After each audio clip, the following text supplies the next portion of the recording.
YSR Congress party కార్యకర్తలపై Podalakuru పోలీసులు దురుసు ప్రవర్తనకు నిరసనగా పొదలకూరు పోలీస్ స్టేషన్ ఎదురుగా మాజీ మంత్రి వైసీపీ జిల్లా అధ్యక్షుడు కాకాని గోవర్ధన్ రెడ్డి బైఠాయించారు.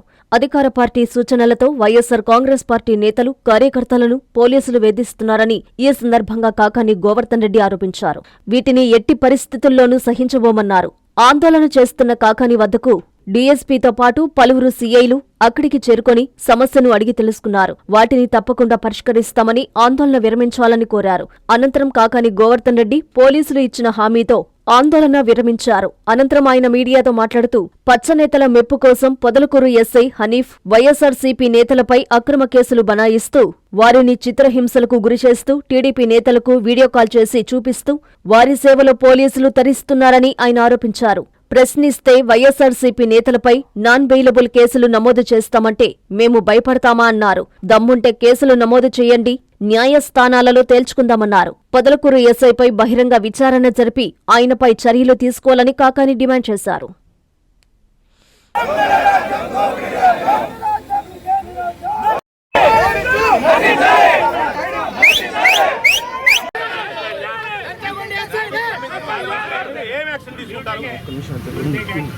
మీ మీద నమ్మకంతో డీఎస్పీ గారు మళ్ళీ మేము వచ్చే పని చేయబాకండి, మీరు మళ్ళీ మమ్మల్ని రానిబాకండి.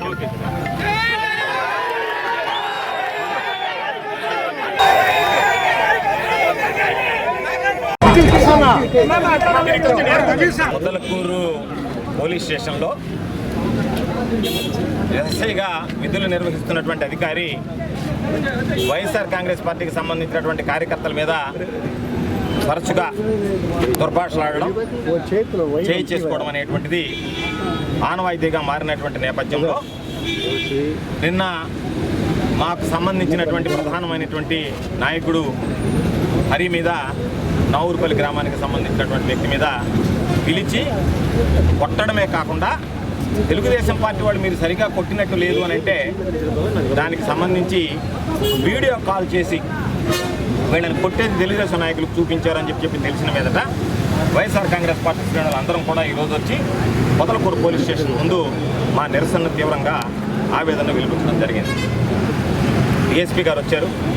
డీఎస్పీ గారు ఇప్పటికే ఎస్పీ గారు విచారణకు ఆదేశించారని చెప్పారు. మేము పూర్తి స్థాయిలో విచారణ జరిపి దాని మీద అన్ని రకాలైనటువంటి చర్యలు తీసుకుంటామని హామీ ఇచ్చిన మీదట మేము చివరిగా ఒక మాట చెప్పాము. మాకు మీ మీద నమ్మకం లేదు, కానీ వ్యవస్థ మీద, పోలీసు వ్యవస్థ పట్ల నమ్మకం ఉంది. దానితో మా నిరసన విరమించుకుని మీరు న్యాయం చేస్తారని ఆశిస్తున్నాం. లేని పక్షంలో మరలా మా పోరాటం కొనసాగుతుంది, మేము ఇదే విధంగా బైఠాయించాల్సినటువంటి పరిస్థితులు ఏర్పడతాయని కూడా స్పష్టం చేయడం జరిగింది. అంటే దీని పూర్వాపరాలు ఒకసారి పరిశీలిస్తే జరిగినటువంటి ఉదంతం ఎంత తమాషమైనటువంటిదంటే, కూటమి ప్రభుత్వంలో చంద్రబాబు ఏదో చెప్తుంటాడు నేను పెద్ద విజనరీ అని. రైతులిద్దరూ ఆ ఎలక్ట్రిసిటీ ఏఈ దగ్గరికి వెళ్ళి అయ్యా మాకు ఎలక్ట్రిసిటీ కనెక్షన్ కావాలి అని చెప్పి అడిగిన మీదట వాళ్ళ దగ్గర ఏఈ గారు 40,000 రూపాయలు లంచం వసూలు చేయడం జరిగింది. 40,000 రూపాయల లంచం తీసుకున్నాడు. దానికి సంబంధించినటువంటి స్తంభాలు వాళ్ళ కనెక్షన్ రిలీజ్ అయింది. స్తంభాలు ఆ గ్రామంలో తోలాడు. ఆ గ్రామంలో స్తంభాలు తోలిన తర్వాత ఆ గ్రామస్థాయి తెలుగుదేశం పార్టీ నాయకులు మాకు తెలియకుండా మీరు ఏ విధంగా వాళ్ళకి కనెక్షన్ ఇస్తారో అని చెప్పి వాళ్ళని ప్రశ్నించడం జరిగింది అధికారం. అంటే సీరియల్లో ఎట్లా ఇవ్వడం లేదు. ఈరోజు ఎలక్ట్రిసిటీ ఏఈ ఎవరు డబ్బులు ఇస్తే వాళ్ళకి తెలుగుదేశం పార్టీ అయితే వాడికి తప్ప వైఎస్ఆర్ కాంగ్రెస్ పార్టీ కనెక్షన్ ఇచ్చే పరిస్థితి లేదు. మేము మానుకున్నాడడం మా రైతులు కూడా మానుకున్నారు. రైతులు తీవ్రమైనటువంటి ప్రభుత్వం ఏ విధంగా పనిచేస్తుంది అనేటువంటి రైతులకు ఒక స్పష్టత ఉంది. ఏ రోజు చంద్రబాబు ఉన్నా సరే రైతు వ్యతిరేక ప్రభుత్వం కాబట్టి దాని మీద ఒక స్పష్టత ఉన్నప్పుడు మా వాళ్ళు అడగలేదు.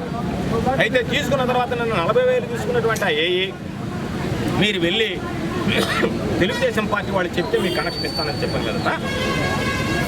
మా హరి మేము తెలుగుదేశం పార్టీ వాళ్ళ గడప తొక్కము, మా ప్రాణాల పైన మా పంటలు ఎండిపోయినా పర్వాలేదు, కానీ మేము తెలుగుదేశం పార్టీ వాళ్ళ దగ్గరికి వెళ్ళాయా మీరు మాకు సహాయం చేయండి, మాకు కరెంట్ కనెక్షన్ ఇవ్వండి అని చెప్పి మాకు దేబరించాల్సినటువంటి అవసరం లేదు అని చెప్పి స్పష్టం చేయడం జరిగింది. దాని మీదట ఆయన మీరు చెబితే తప్ప నేను ఇవ్వలేనన్న తర్వాత నా దగ్గర మీరు లంచంగా తీసుకున్నటువంటి 40,000 రూపాయలు ఇవ్వండి అని చెప్పి ఒక స్పష్టత ఇవ్వండి, మా 40,000 రూపాయల లంచం వెనక్కి ఇవ్వండి అని అడిగాడు. ఆయన దాని మీద దుర్భాషలాడాడు. గొడవ జరిగింది. ఆయన తెలుగుదేశం పార్టీ నాయకులకు చెప్పాడు. తెలుగుదేశం పార్టీ నాయకులు ఎస్ఐకి చెప్పాడు. ఆ ఏఈ ఏమన్నా కంప్లైంట్ ఇచ్చాడో చూపించండి అంటే సిఐ నీళ్లు నమ్ముతున్నాడు, కంప్లైంట్ లేదని. డిఎస్పీ మీ దగ్గర కంప్లైంట్ ఉందా అంటే లేదు అని అడుగుతున్నాడు. మిమ్మల్ని కొట్టేటువంటి హక్కు ఈ పోలీసులకు ఎవరిచ్చారని అడిగితే సమాధానం చెప్పేటువంటి పరిస్థితిలో లేదు. కాబట్టి ఈరోజు ఆ 40,000 రూపాయలు తీసుకున్నటువంటి ఎలక్ట్రిసిటీ ఏఈ మీద ఎటువంటి చర్యలు తీసుకోవాలనేటువంటి కూడా రేపు ఎలక్ట్రిసిటీ కార్యాలయాన్ని ముట్టడిస్తాం. అక్కడ ఎస్సీ గారి దగ్గరికి పోయి అడుగుతాం. అది ఒక సందర్భం. అయితే నేను నిన్న నాకు ఫోన్ చేసి చెప్పిన వెంటనే ఎస్ఐకి ఏం చెప్పానంటే, అయ్యా వాళ్ళు ప్రమాణకం చేస్తారు, ఆ ఏఈ నేను తీసుకోలేదని ప్రమాణకం చేయమనండి, ఆ 40,000 ఇచ్చామని చెప్పి వాడు ప్రమాణకం చేస్తారు. చేసిన తర్వాత వాడు 40,000 రూపాయలు వాళ్ళకి ఇప్పించండి, కరెంట్ కనెక్షన్ అవసరం లేదు. వాళ్ళు వైఎస్ఆర్ కాంగ్రెస్ పార్టీకి సంబంధించినటువంటి వ్యక్తులు తెలుగుదేశం పార్టీకి ప్రాణం పైన వాళ్ళు గడప తొక్కరు అని చెప్పి స్పష్టం చేయడం జరిగింది. ఈరోజు ఎలక్ట్రిసిటీ కనెక్షన్ అనేటువంటిది సీరియల్లో ఇస్తానని చెప్పేటువంటి చంద్రబాబు ఈరోజు దానికి సంబంధించి వాడికి సీరియల్లో ఇవ్వకుండా లంచం తీసుకొని ఆ లంచంతో సంతృప్తి పడకుండా మీరు వెళ్ళి తెలుగుదేశం పార్టీ నాయకులు అడిగితేనే ఇస్తానని చెప్తే మాకు తెలుగుదేశం పార్టీ నాయకుల దగ్గరికి మేము వెళ్ళము అంటే దాని మీద ఎస్ఐ వాళ్ళ మీద చేయి చేసుకుంటాడు, వీడియో కాల్లో చూపిస్తాడు. పాపం ఎస్సీలు దళితులను పట్టుకుని కొడితే వాళ్ళు ప్రైవేట్ కేసు వేసుకుంటారు. ఇంతకుముందు మా దళితులు మేము చేయి చేసుకున్నాడని చెప్పి సోమిరెడ్డి మాట్లాడితే ఏదో ఉదయగిరి నారాయణ అని చెప్పి ఓ దళితుడి కేసు ఎత్తుకొని ఒకతుంటాడు. నీకు దమ్ము ధైర్యం ఉంటే సోమిరెడ్డికి నేను ఛాలెంజ్ విసురుతున్నా, నువ్వు ఏదో ఎత్తుకొని తిరగడం కాదు. ఆ ఉదయగిరి నారాయణ కేసులో వైఎస్ఆర్ కాంగ్రెస్ పార్టీ ప్రభుత్వం కానీ ఆ రోజు అధికారం ఉన్న మాకు కానీ ఏదైనా సంబంధం ఉందని చెప్పి నువ్వు తినిపించేటువంటి దమ్ము ధైర్యం నీకుందా అని చెప్పి నేను అడుగుతున్నా. కాదు, ఈరోజు అధికారులు చెప్తున్నారు, బయట ఎలక్ట్రిసిటీ అధికారులు చెప్తున్నారు, పోలీసు వాళ్ళు చెప్తున్నారు, సిఐ చెప్తున్నారు, ఎస్ఐలు చెప్తున్నారు, మేము ఇంతన ముట్ట చెప్తే తప్ప మాకు సర్వేపల్లి నియోజకవర్గంలో పోస్టింగ్ వచ్చేటువంటి పరిస్థితి లేదు. అబ్బా కొడుకులకి సోమిరెడ్డి కొడుకులకి నెల మామూలు దండి ఇవ్వాల్సి వస్తుంది. మేము లంచాలు తీసుకోకపోతే ఏం చేయాలి, ఏ విధంగా ఇవ్వాలి అనేటువంటి మాట ఈరోజు అధికారులు చెప్తున్నారు. నీకు సిగ్గు, శరము, లజ్జ, మానము, అభిమానం అనేటువంటిది ఉంటే సోమిరెడ్డి అనేవాడికి ఈరోజు నేను చెప్తున్నా, పచ్చని చెట్టు కింద నీడలో ఉండి చెప్తున్నా, నెల్లూరు పొదలకూరు చరిత్రలో ఎంతోమంది మేము శాసనసభ్యులుగా పనిచేశాం. ఎప్పుడైనా ఎన్నడైనా వైఎస్ఆర్ కాంగ్రెస్ పార్టీకి సంబంధించినటువంటి వాళ్ళు, కాంగ్రెస్ పార్టీకి సంబంధించినటువంటి వాళ్ళు, తెలుగుదేశం పార్టీకి సంబంధించినటువంటి వాళ్ళు అనేక మంది లేఅవుట్లు వేసి ఉంటారు. ఏ రోజైనా ఒక్క లేఅవుట్ వాడి దగ్గర ₹1 డబ్బులు ఏదైనా ఈ ప్రాంతానికి సంబంధించినటువంటి శాసనసభ్యుడు స్వర్గీయ ఏసీ సుబ్బారెడ్డి గారి దగ్గర నుంచి నా దగ్గర దాకా ₹1 ఏ రోజైనా వసూలు చేసినటువంటి చరిత్ర ఉందా? నువ్వు వచ్చావు, అక్కడ ఒక అక్రమ లేఅవుట్ వేయించావు, వాళ్ళ మీద ఇదే పోలీస్ స్టేషన్లో ఫిర్యాదు చేసావు, ఆ స్టేషన్లో కేసు తొక్కిపెట్టావు. ఈరోజు వాళ్ళ దగ్గర 2.5 కోట్ల డబ్బులు తీసుకున్నావు. డబ్బులు తీసుకున్నావా లేదా, నువ్వు ప్రమాణకం చేస్తావా అంటే నోరు తెరిచి నేను తీసుకోలేదు అనేటువంటి మాట చెప్పలేనటువంటి దుస్థితిలో ఉన్నాను. కాబట్టి ఈరోజు మరలా ఆ ఎస్ఐ ఎంత ధైర్యం అనుకున్నాడు, ఏమనుకుంటున్నాడు ఎస్ఐ అంటే? ఎస్ఐ ఈరోజు 2029 దాకానే ఎస్ఐ. 2029 తర్వాత ఈ ఎస్ఐ ఎక్కడ ఉంటాడో ఒక్కసారి వైఎస్ఆర్ కాంగ్రెస్ 2029 తర్వాత ఎస్ఐగా కనిపిస్తే మీకు ఈరోజు ఆయన ఉద్యోగంలో కొనసాగితే ఆ రోజు నన్ను అడగండి అని చెప్పి నేను మా అందరికీ చెప్తున్నా, మా వాళ్ళందరికీ చెప్తున్నా. 2029 తర్వాత నీకు ఆ ఎస్ఐ ఉద్యోగం ఉండేటువంటి ప్రసక్తే ఉండదు. నీ భార్య బిడ్డలు వీధిని పడ్డా నేను మరలా చెప్తున్న వైఎస్ఆర్ కాంగ్రెస్ పార్టీ శ్రేణులకి, మీకే అయ్యో అనిపించేటువంటి విధంగా ఎస్ఐ మీద చర్యలు తీసుకుంటాను తప్ప విడిచిపెట్టేటువంటి ప్రసక్తి ఉండదు అనేటువంటి విషయాన్ని మీ అందరికీ. కాబట్టి ఈరోజు అందరికీ ఫోన్ చేసి ఎస్ఐ అంటే ఏమన్నా మొనగాడు అనుకున్నాడా, ఆయన ఏమన్నా పెద్ద ఇది అనుకున్నాడా? ఆయన ఫోన్ చేసి మీరు కనుక ధర్నా చేస్తే మీ మీద నాన్ బెయిలబుల్ కేసులు పెడతానంట. దమ్ముంది, ధర్నా చేశావు, నీ దమ్మేందో నిరూపించుకొని మా మీద కేసులు పెట్టు. మేము చెప్పాం ఉంటే కేసులు పెడతానన్నా, మేము వచ్చి నిలబడ్డాం, ధర్నా చేశాం. నీకు ధైర్యం ఉంటే మీరు ఏదో పోలీసు వాళ్ళు వచ్చి మా మీద కేసులు పెట్టుకోండి. మీ పోలీసు కేసులకు భయపడతామా? మీరు భయపెడితే ఆగిపోతామా? ఏమనుకుంటున్నారు మీరు? మీ ఇష్ట ప్రకారం మీరు వ్యవహరిస్తా మా వాళ్ళ మీద చేయి చేసుకుంటా. ఆ ఏఈ లంచాలు తీసుకున్నటువంటి ఏఈ ఒకడు, ఆ ఏఈ లంచాలలో వాటా ఉండేటువంటి ఈ సోమిరెడ్డి ఒకడు, వీళ్ళిద్దరికీ కలిసి మధ్యవర్తం చేసినటువంటి ఎస్ఐ ఒకడు. మా కార్యకర్త మీద చెయ్యి పడితే మేము ఎప్పుడు కూడా వైఎస్ఆర్ కాంగ్రెస్ పార్టీకి జిల్లాలో కూడా వైఎస్ఆర్ కాంగ్రెస్ పార్టీకి సంబంధించి మా కార్యకర్త మీద చేయబడితే అది మా మీద పడ్డట్టే అనుకుంటావు తప్ప నన్ను కొట్టినట్టే భావిస్తాను తప్ప ఇది వాళ్ళని కొట్టారు కదా అని చెప్పి మీకు ఒకవేళ అంత అక్కసుంటే వైఎస్ఆర్ కాంగ్రెస్ పార్టీ వాళ్ళని మేము ఇబ్బంది పెట్టాలి, వాళ్ళని కొట్టాలి అనుకుంటే నేను సిద్ధంగా ఉన్నా. వైఎస్ఆర్ కాంగ్రెస్ పార్టీ తరఫున ఈ జిల్లా అధ్యక్షుడిగా మీరు నన్ను కొట్టి నా మీద కసి తీర్చుకొని ఇదిగో వైఎస్ఆర్ కాంగ్రెస్ పక్కన పెట్టి మేము సాధారణ కార్యకర్తల జోలికి పోతాం, సాధారణంగా ఉండేటువంటి అమాయకులను తీసుకొచ్చి పోలీస్ స్టేషన్లో కొడతామనంటే ఇదేమి ఎవడబ్బా జాగీర్ కాదు ఈ పోలీస్ స్టేషన్ అనేటువంటి విషయాన్ని మీరు గుర్తుపెట్టుకోండి. ఈ సందర్భంగా తెలియజేస్తున్నాను. వైఎస్ఆర్ కాంగ్రెస్ పార్టీ శ్రేణులకు చెప్తున్నాం, మీరు ధైర్యంగా ఉండండి. ఒకవేళ అరెస్ట్ అయితే అరెస్ట్కి సిద్ధపడండి, జైలుకి పోవాలంటే జైలుకి పండి. నేను మీకు చెప్పేటువంటి మాట ఈ చెట్టు కింద నిలబడి మీ మీద ఎవడైనా పోలీస్ అధికారి కనుక చేయి చేసుకుంటే అదే రీతిలో తిరిగి మీరు స్పందించండి. దాని మీద ఏదొచ్చినా సరే నేను అండగా నిలుస్తానని జిల్లాలో ఏ అధికారైనా సరే, జిల్లాలో ఏ పోలీస్ అధికారైనా సరే వైఎస్ఆర్ కాంగ్రెస్ పార్టీ వాడి మీదకి వస్తే వాడు ఏ విధంగా మీ మీదకి వస్తాడో అదే విధంగా మీరు తిరిగి సమాధానం చెప్పండి. ఎవడికి చెప్పుకుంటాడో నేను చూస్తాను అని చెప్పి మీకు సందర్భంగా తెలియజేస్తున్నాను. ఎవరికి భయపడాల్సినటువంటి అవసరం లేదు. ధైర్యంగా ఉండేటువంటి వాళ్ళం. అనేక సందర్భాల్లో చెప్పినా, మరలా చెప్తున్నా, వైఎస్ఆర్ కాంగ్రెస్ పార్టీకి జగన్మోహన్ రెడ్డి గారి గుండె ధైర్యం, అందరి వారసత్వం అని చెప్పి సందర్భంగా తెలియజేస్తున్నాం. ఇటువంటి వాళ్ళకు బుద్ధి చెప్తాం. వైఎస్ఆర్ కాంగ్రెస్ పార్టీ మీద ఎవడు చెయ్యి వేసినా సరే మరలా భవిష్యత్తులో వైఎస్ఆర్ కాంగ్రెస్ పార్టీ వాళ్ళ మీద చెయ్యి వేసినటువంటి పాపానికి నేను నాశనం అయిపోయినాననేటువంటి విధంగా కుమిలి బాధపడేటువంటి విధంగా మీకు ఉండేటువంటి రేపు గుణపాఠం నేర్పబోతున్నామని చెప్పి ఈ సందర్భంగా తెలియజేస్తూ ఈ ఎస్ఐని వదిలిపెట్టాం. ఇప్పుడు మామూలుగా మీరు రక్షించుకునేటువంటి ప్రయత్నం చేయొచ్చామో ప్రైవేట్ కేసులు వేస్తాం, తప్పనిసరిగా అరెస్ట్ చేయిస్తారు రేపు రాబోయేటువంటి రోజుల్లో. మరలా పాపం ఈయన ఎంతమంది మీద కేసులు పెట్టాడో అన్ని కేసులు ఆయన మీద పడతాయి.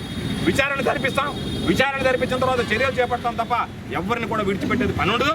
కాబట్టి ఈరోజు లంచం తీసుకున్నటువంటి ఏ ఎవడైతే ఉన్నాడో ఎస్సీతో మాట్లాడడం, ఈతో మాట్లాడడం, సీరియల్ ప్రకారం ఇవ్వాల్సినటువంటి నీ ఇష్ట ప్రకారం ఏ విధంగా కనెక్షన్ ఇస్తున్నాడు అనేటువంటిది కూడా రేపు వెళ్ళి ఎస్సీ కార్యాలయాన్ని ముట్టడించి నెల్లూరులో ఎస్సీ దగ్గర తేల్చుకుంటామని ఈ సందర్భంగా తెలియజేస్తూ ఈరోజు పొదలకూరు పోలీస్ స్టేషన్లో జరిగింది కాబట్టి దీని మీద మేము వచ్చాం.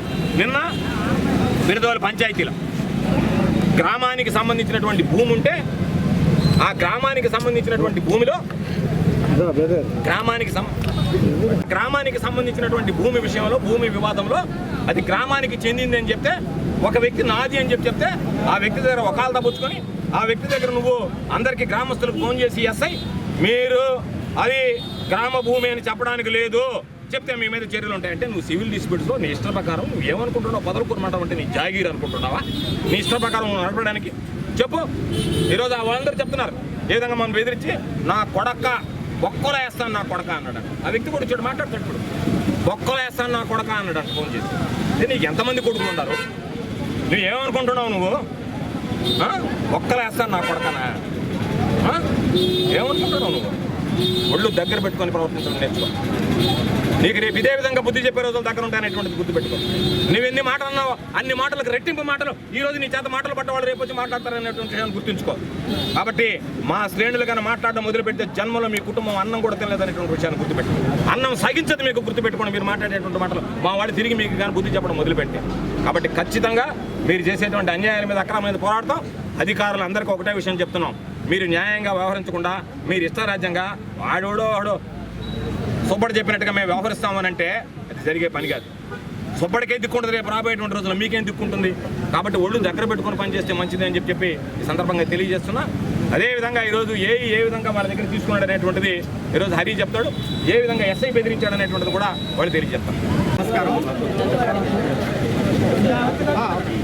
అందరికీ నమస్కారం. నా పేరు హరికృష్ణ, నాది నావూరుపల్లి. మార్చి 3వ తారీఖు ఏఈ గారిని కలవడం జరిగింది. ఆయన ఒక మాట చెప్పాడు, మాకు 2 సర్వీసులు కావాలని ఏఈ గారికి మేము మెన్షన్ చేసినప్పుడు ఆయన మీరు ఎన్ని సర్వీసులు అన్నప్పుడు మేము 2 సర్వీసులు కావాలని చెప్పినప్పుడు ఆయన ఒక మాట చెప్పాడు, ఒక అమౌంట్ చెప్తాను ఆ అమౌంట్ మీరు ఇవ్వగలరా అని అడిగాడు. సార్ మాకు నీళ్ళకి ఇబ్బందిగా ఉంది, కరెంట్ కావాలి, మీరు చెప్పండి సార్ మేము ఇస్తామని చెప్పాడు. ఏఈ గారు వచ్చేసి 40,000 అమౌంట్ కావాలని చెప్పాడు. మార్చి 6వ తారీఖున ఏఈ గారికి 40,000 రూపాయలు ఇవ్వడం జరిగింది. అయితే మాకు ఇచ్చిన తర్వాత ఆయన ఒక మాట చెప్పాడు, మీకు కరెక్ట్గా వారానికల్లా మీకు సర్వీసులు ఉంటాయి, ఆ తర్వాత మీరు ఎక్కడ కూడా మెన్షన్ చేయబడలేదు, నేను అన్నీ చూసుకుంటానని చెప్పాడు. సార్ మేమైతే మళ్ళీ సమస్య ఏదైనా వస్తే మళ్ళీ ఇబ్బంది అవుతుంది, మీరు చేయగలరని మేము అడిగాము. అవన్నీ నేను చూసుకుంటాను, మీకు ఎలాంటి ఇబ్బంది లేదు, మీరు అమౌంట్ నేను చెప్పిన అమౌంట్ మీరు ఇవ్వండి అని చెప్పాడు. అయితే మేము అమౌంట్ ఇచ్చిన తర్వాత ఈరోజు 1.5 నెలల దాకా రేపు అవుద్ది అని చెప్పాడు. మొన్న 3 రోజుల నుంచి వరుసగా మేము రోజు అడగటం జరిగింది. అయితే ఇప్పుడు ఏమని చెప్తున్నాడంటే మీరు తెలుగుదేశం నాయకుల చేత ఫోన్ చేపిస్తే మీకు అవ్వద్ది, లేకపోతే కాదు అంటుంది. సార్ మేము ఈ మాట మీకు ఆ రోజు చెప్పాం కదా, మేము అడగమని మీరు ఆ రోజు చెప్పారు కదా తీసుకునేటప్పుడు అని చెప్తే ఇప్పుడు అవన్నీ కుదరదమ్మా, మీరు తెలుగుదేశం వాళ్ళ చేత ఫోన్ చేయించమన్నారు. అయితే సార్ మేమైతే తెలుగుదేశం వాళ్ళ చేత ఫోన్ చేయించలేము, ఒక పని చేయండి సార్, మీరు పని అయితే చేయలేదు, మా అమౌంట్ మాకు ఇచ్చేయమని చెప్పాము. మీ అమౌంట్ అయితే నేను ఇవ్వను, మీరు ఏమైనా చేసుకోమని చెప్పాడు. అయితే మేము సార్ మేము అమౌంట్ ఇచ్చింది ఎలా అయితే మేము తెప్పించుకోవాలని మాకు తెలుసని వాదనలు జరిగాయి. వాదన జరిగిన తర్వాత 1:30కి వాదన జరిగింది. మేము వచ్చేసాము. 4 గంటలకి కానిస్టేబుల్ నాకు ఫోన్ చేశాడు, మిమ్మల్ని ఎస్ఐ గారు రమ్మంటున్నారు అని చెప్పాడు. 4 గంటలకి మేము ఎస్ఐ గారు కానిస్టేబుల్ గారు ఫోన్ చేసినప్పుడు మేము 6 గంటలకి స్టేషన్కి రావడం జరిగింది. రాగానే మా ఫోన్లు తీసుకోవడం జరిగింది. ఫోన్లు తీసుకున్న తర్వాత ఏం జరిగిందని ఎస్ఐ గారికి నేను అన్ని జరిగిన విషయం మొత్తం చెప్పాను. చెప్పిన తర్వాత ఆయన రూమ్లోకి తీసుకెళ్ళాడు. 2 లాఠీలు తెమ్మన్నాడు. లాఠీలు తెమ్మన్న తర్వాత నీ మీద నాకు బాగా ప్రెజర్ ఉంది, నువ్వు అర్థం చేసుకోవాలని చెప్పి కొట్టాడు. కొట్టిన తర్వాత నేను గమ్ముగానే కూర్చోమన్నాడు. కూర్చున్నాను. ఆ రూమ్లో కూర్చోబెట్టాడు. గమ్ముగా కూర్చొనే ఉన్నాను. ఆ తర్వాత మళ్ళీ ఒక టీడీపీ నాయకుడు స్టేషన్కి వచ్చాడు. స్టేషన్కి వచ్చి వాళ్ళ గమ్ముగా కూర్చొని ఉన్నారు, కొట్టినట్లేదు అని మళ్ళీ వాళ్ళకి పోయి చెప్పినట్టున్నారు టీడీపీ నాయకుడికి. మళ్ళీ వాళ్ళు ఎస్ఐ గారికి ఫోన్ చేశారు. ఫోన్ చేసి మాకు అట్లా కాదు, వీడియో కాల్ కావాలని వాళ్ళు అడిగారు. ఆ తర్వాత అయితే మళ్ళీ నేను ఆ రూమ్లో నుంచి నన్ను పిలిపించాడు. పిలిపించిన తర్వాత మళ్ళీ నన్ను కొట్టడం జరిగింది. పెద్ద పెద్దగానే వాళ్ళు వినిపిస్తారని వినాలనే ఉద్దేశంతో పెద్ద పెద్దగా కొట్టడం జరిగింది. అయితే కొట్టిన తర్వాత బయట కూర్చోబెట్టాడు. బయట కూర్చోబెట్టిన తర్వాత 11 గంటలకి ఫోన్ 11 గంటలకు వచ్చేసి మళ్ళీ సార్ వెళ్ళిపోతున్నాడు. ఏం సార్ మేము ఉన్నాం కదా అంటే, సరేను ఫోన్ లేట్ యాన్వర్ట్ చేసేసి మీరు మార్నింగ్ రండి, అది అప్పుడే అయిపోదు, మీ మీద కేసు కట్టాల్సి వస్తుంది అని చెప్పాడు. ఎందుకు సార్ కేసు కట్టేది, మా అమౌంటే కదా మేము అడిగింది, కేసు లేదు సార్, ఆల్రెడీ ఇప్పుడు మీరు చేసుకున్నారు ఇవన్నీ మేము మెన్షన్ చేసిన తర్వాత అవన్నీ కుదురుతామో రేపు 11 గంటలకు మీరు రావాల్సిందేనో అని చెప్పాడు. సరేనని చెప్పి మేము ఇంటికి రావడం జరిగింది. డబ్బులు ఇచ్చిన మాట నిజమేనా కాదా అనేది కదా వాళ్ళు అడిగేది. ఎస్ఐ గారు మమ్మల్ని అడిగాడు మీరు డబ్బులు ఇచ్చారని. మేము అమౌంట్ అయితే 40,000 ఇచ్చామని చెప్పాను. నేను మా కులదేవి వెంకటేశ్వర స్వామి మీద ప్రమాణకం చేసి ఏఈ గారికి 40,000 రూపాయలు ఆఫీస్లో ఎలక్ట్రిషియన్ ఆఫీస్లోనే నేను 40,000 రూపాయలు అమౌంట్ ఇచ్చాను. మాకు తగు న్యాయం జరగాలని కోరుతున్నాను. గ్రామం రాత్రి 9 గంటలప్పుడు ఎస్ఐ గారు మాకు ఫోన్ చేశారు. చేసి ఏంటి ఎస్ఐ గారు ఫోన్ చేశారు. ఫోన్ చేసి ఏంటి మీరు బెదిరిస్తున్నారంటే మొక్కలు తీసుకుంటున్నారు. లేదు సార్ అది గ్రామస్థానం, ఇది గ్రామం సార్ అన్నాను. అయినా కాదు, రేపు కానీ ఎప్పుడు కానీ ఎంఆర్ఓ కానీ వీఆర్ఓ వస్తారు, మీరు కానీ నువ్వు కానీ ముత్యాలు కానీ ఆనంద్ కానీ మీ ముగ్గురు ఆ దరిదాపులు కనిపిస్తే కేసు వేసి మొక్కలు వేస్తాను అక్కడ కాన్నాడు. అది గ్రామస్థలం సార్, అది చెప్పాం, అది పని చెప్పాం, ఇది గ్రామస్థలం సార్, ఇది అది వచ్చి అడ్డగించుకుంటాడు, పొడుగు బాగా సార్ అడ్డగించుకుంటాడు. మేము అడ్డు పోయాం సార్, చెప్పాను సార్ అంటే అయినా నాకు వద్దా, వాడు కానీ వచ్చి మీరు కానీ నిలబెడితే నేను కేసు రిజిస్ట్రేషన్ చేసి మొక్కలేస్తాను అక్కడ కాను. ఏం సార్ మరి అన్యాయం ఏంటి సార్?